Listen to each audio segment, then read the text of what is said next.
Daniel Simonet pour 5 minutes. La contribution de la Commission du Vieux Paris est essentielle, est importante.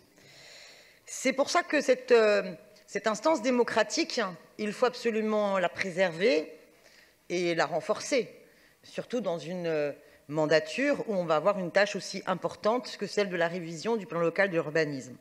Je me souviens, hélas, qu'en début de la précédente mandature, il y avait eu des tentatives, finalement, de remettre en cause son mode de fonctionnement, son indépendance.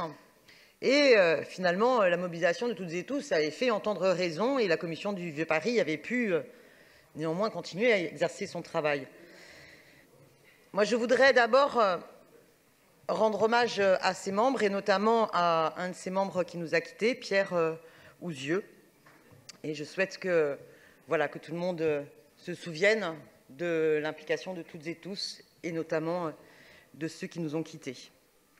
Cette commission du Vieux Paris, il est donc extrêmement important de considérer que son apport, ce n'est pas une conception patrimoniale d'un Paris qui serait figé sur son passé.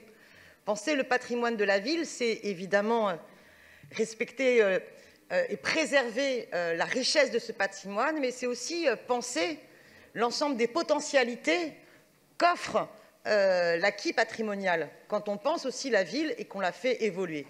Je vous donne des exemples, par exemple, de vœux de la Commission du Vieux Paris.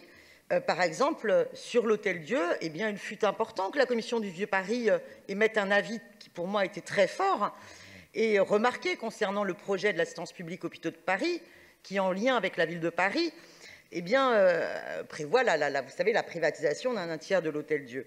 La Commission du Vieux Paris s'y est opposée et a dénoncé un projet qui, parce qu'il sacrifie l'hôpital aux intérêts spéculatifs des promoteurs, c'est eux qui l'écrivent, va conduire à découper l'hôpital en 2 entités indépendantes, l'une de l'autre, ce qui est un non-sens, et à construire de nouveaux bâtiments qui constitueront un massacre patrimonial.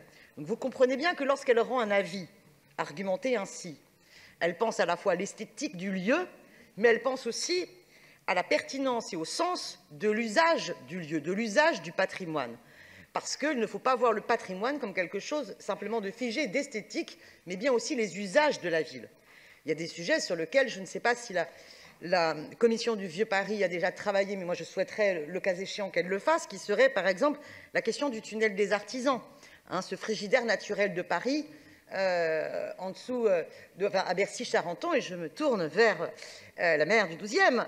Mais c'est important parce que là, on a des tunnels qui ont une température idéale toute l'année et qui ont donc une richesse intrinsèque patrimoniale d'un point de vue de l'intérêt écologique pour pouvoir conserver des fruits et légumes, conserver du vin ou bien avoir des activités sans avoir besoin de chauffage l'hiver ou de climatisation l'été. Donc là, il y a une richesse patrimoniale. Donc c'est penser la ville de cette manière-là. Et c'est pour ça qu'à l'approche de tout le travail sur le PLU, si on pouvait travailler avec la Commission du Vieux Paris, à l'inverse, je dirais, de la logique qui a prévalu lors de la précédente mandature sur les projets Réinventer Paris, où on demandait d'abord aux intérêts privés de s'éclater, de penser comment ils pourraient s'approprier notre foncier, au lieu de se dire comment est-ce que l'on pense le patrimoine et les potentialités de nos villes et comment est-ce qu'on travaille pour réfléchir aux besoins de la population et comment est-ce qu'on y satisfait. Voilà, il me semble que travailler avec la Commission du Vieux Paris permet d'offrir cela. Si tant est, bien évidemment, qu'on respecte son indépendance, si on respecte aussi la transparence, si on respecte les vœux qu'elle émette en les rendant publics et en les suivant, et si on prend bien en compte l'ensemble des aspects du patrimoine. Et je souscris à l'amendement d'Europe Écologie Les Verts sur l'intégration de la notion de paysage naturel dans la prise en compte du patrimoine. Voilà pourquoi, pour ma part, je voterai, je les ai bien tous lus, les amendements du groupe des élus écologistes. Et ça me semble important, effectivement, de bien préserver un mandat qui corresponde à notre temps de travail municipal. Donc, maintenir un mandat de 6 ans et pas de 3 ans, maintenir un nombre d'effectifs conséquent et garantir l'indépendance et le suivi de ces vœux. Je vous remercie.